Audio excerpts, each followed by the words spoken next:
Hello everybody, हमारे इस YouTube channel में आप सभी का स्वागत है। और आज हम सब पढ़ने वाले हैं एक बहुत ही इम्पोर्टेंट टॉपिक जो बहुत ही कंफ्यूज करता है, देयर, THERE, देयर। तो देयर का हम प्रयोग पढ़ेंगे। तो देयर का मतलब वहाँ भी होता है और एक जगह जब देयर का प्रयोग करते हैं तो उसका कोई भी अर्थ नहीं निकलता है। तो हम दोनों के प्रयोग को थोड़ा सा पहले देख लेते हैं। वहाँ के प्रयोग में हम कुछ एग्जाम्पल देखते हैं। अगर हमने कहा मैं वहाँ गया था,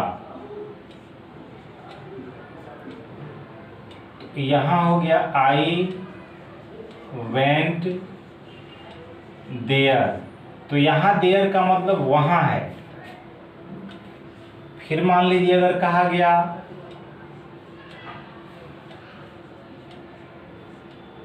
वहाँ जाओ,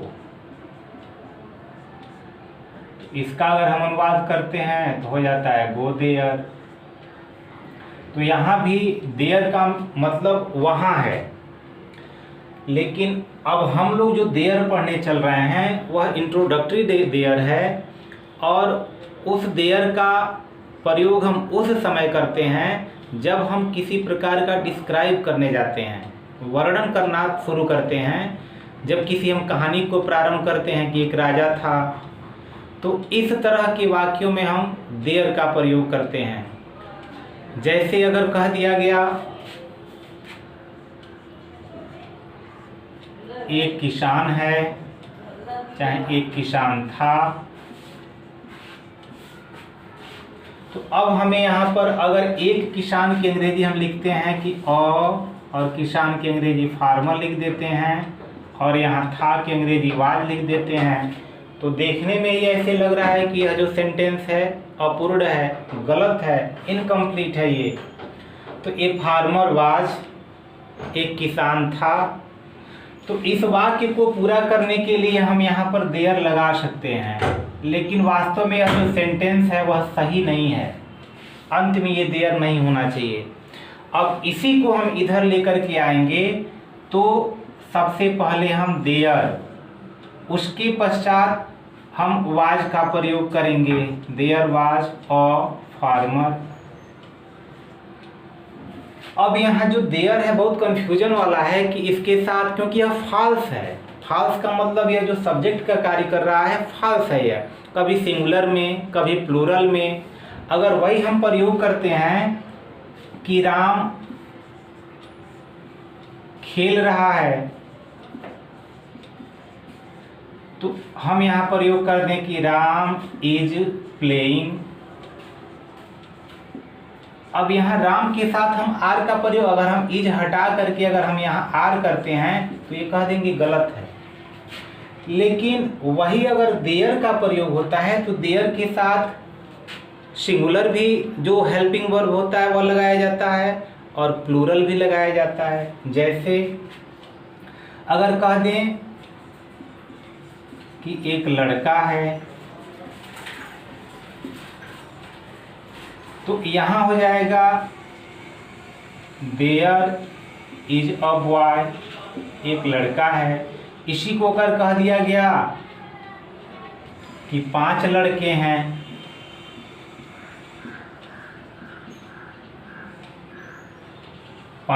हैं, तो यहाँ वही इसकी अंग्रेजी हो जाएगी देयर आर 5 बॉयज। अब यहाँ देखिए आर लग गया, यहाँ इज लग रहा है। तो यह देयर के साथ सिंगुलर नंबर भी सहायक क्रिया का प्रयोग होता है, प्लूरल नंबर भी प्रयोग होता है। तो यह कंफ्यूजन कुछ करता है। तो आइए देखते हैं हम इसके प्रयोग को कुछ और भी आगे बढ़ाते हैं और देखते हैं क्या क्या इसके साथ प्रयोग होता है। तो अब हम कुछ उदाहरण के माध्यम से देखते हैं। जैसे लिखा गया एक विद्यार्थी है, यानी अब इसके बारे में हम बताना शुरू कर रहे हैं। एक विद्यार्थी है, वह कहीं रहता है, इस तरह से हम शुरू करेंगे उसके बारे में वर्णन करना। तो एक विद्यार्थी है, तो यहाँ पर अ स्टूडेंट इज नहीं हो सकता है। तो यहाँ हम सबसे पहले देयर का प्रयोग करेंगे, देयर विद्यार्थी सिंगुलर, यानी देखना है कि अब ये सिंगुलर नंबर में है कि प्लूरल नंबर में, तो सिंगुलर नंबर में है, प्रेजेंट में है, तो इज का प्रयोग किया गया। उसके बाद लिख देंगे अ स्टूडेंट, एक विद्यार्थी है। उसी तरह पास्ट में दिया गया है, एक राजा था, तो देयर, यहाँ पे अब था तो वाज हो जाएगा, और किंग, एक राजा था। अब इसमें हम थोड़ा प्रीपोजिशन जोड़ रहे हैं, तो जहाँ से प्रीपोजिशन जुड़ जाएगा उसको हटा देंगे, उसको पहले हमको नहीं लिखना है। अब ये देखना, एक जादूगर था, जैसे एक राजा था, एक जादूगर था, इसका अनुवाद हमको पहले बनाना है। तो यहाँ हो जाएगा देयर, पास्ट में है इसलिए यहाँ पे वाज, एक जादूगर और मैजिशियन।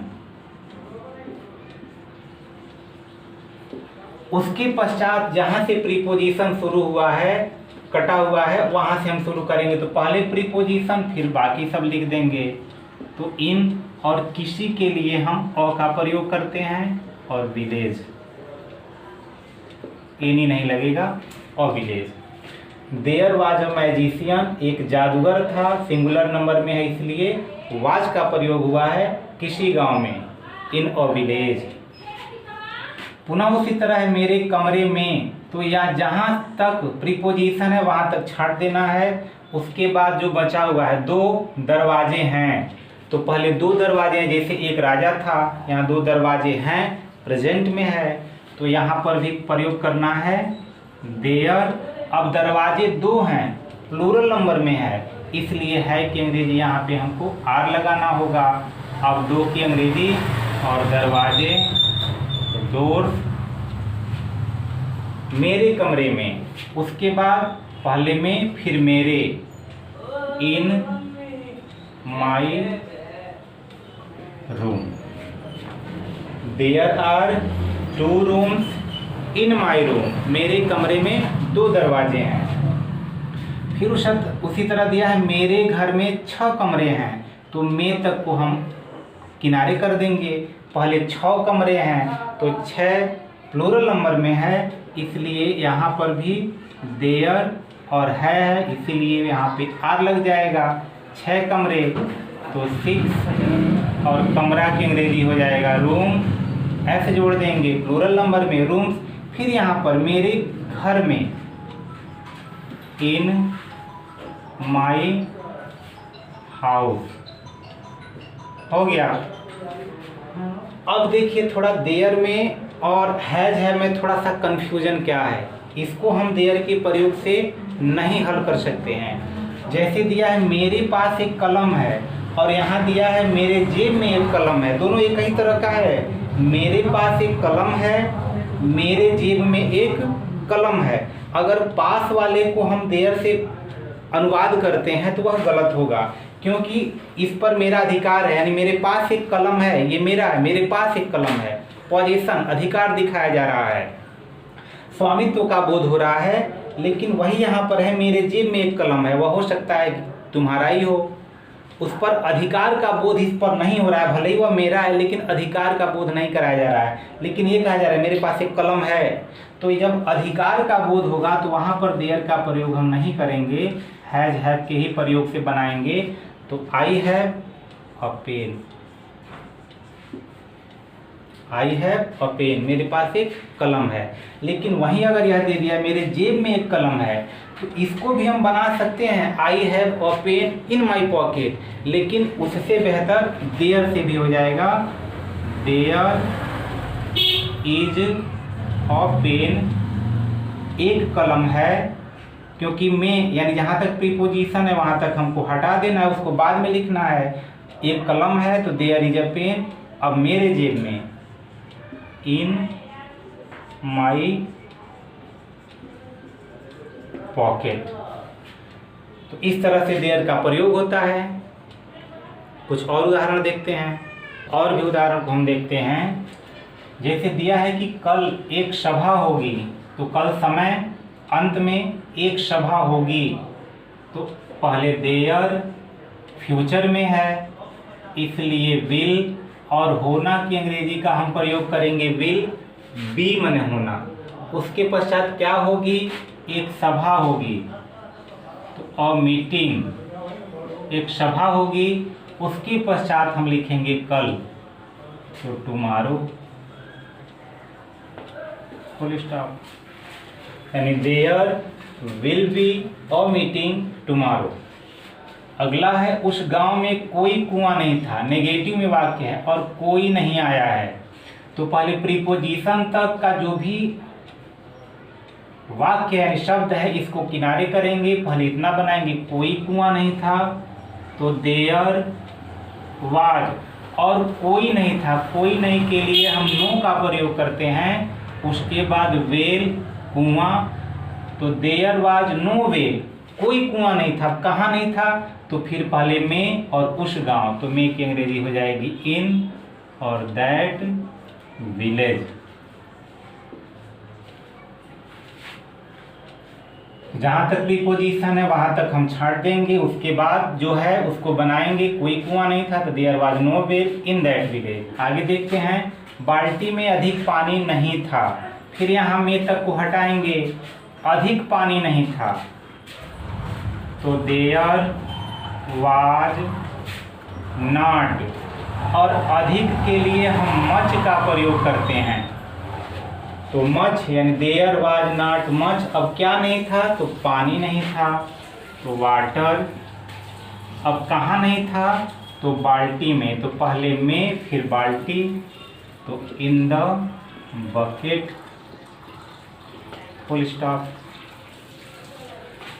क्या इस गांव में पीने योग्य पानी है, अब इंट्रोगेटिव आ गया, तो अगर यहाँ भी होता क्या बाल्टी में अधिक पानी नहीं था, तो इस वाज को देयर के पास और देयर को वाज के पास लिख देते और हो जाता। वही काम इसमें है, में तक हटा देंगे, पीने योग्य पानी नहीं है, तो है में है तो इज से शुरू करेंगे, फिर देयर यानी देयर इज। अब पीने योग्य पानी, तो ड्रिंकिंग वाटर,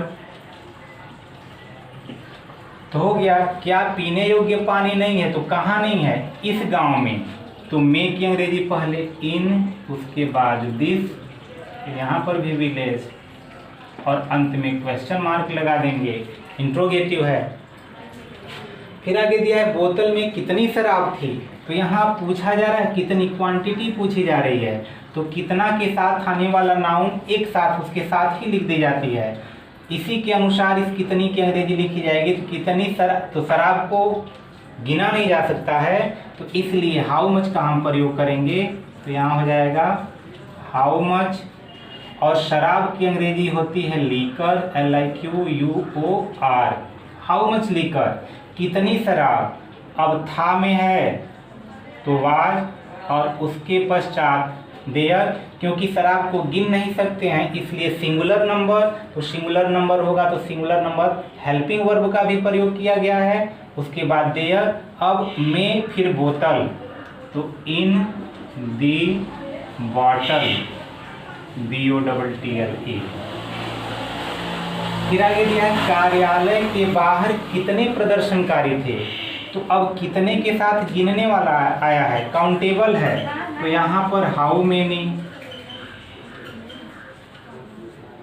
और प्रदर्शनकारी उसके साथ लगेगा तो एजिटेटर, तो हाउ मेनी एजिटेटर्स। अब थे की अंग्रेजी इसके अनुसार, ये प्लूरल नंबर में है इसलिए यहाँ वर लग जाएगा, फिर देयर का प्रयोग करेंगे। अब उसके बाद प्रीपोजिशन बाहर, फिर के और कार्यालय, तो के बाहर की अंग्रेजी हो जाएगी आउटसाइड, आउटसाइड ऑफ, और हो जाएगा दी ऑफिस। तो how many agitators were there outside of the office, कि कार्यालय के बाहर कितने प्रदर्शनकारी थे। तो इस प्रकार हम देयर के प्रयोग को समझ सकते हैं, और आशा करते हैं कि आपको यह देयर का प्रयोग निश्चित रूप से समझ में आया होगा। आसानी से बारीकी से आप देखेंगे तो निश्चित रूप से यह समझ में आएगा, क्योंकि इसे हमेशा किसी चीज़ के बारे में वर्णन करने का बोध होता है। तो फिर मिलते हैं हम अगले वीडियो में, तब तक के लिए धन्यवाद।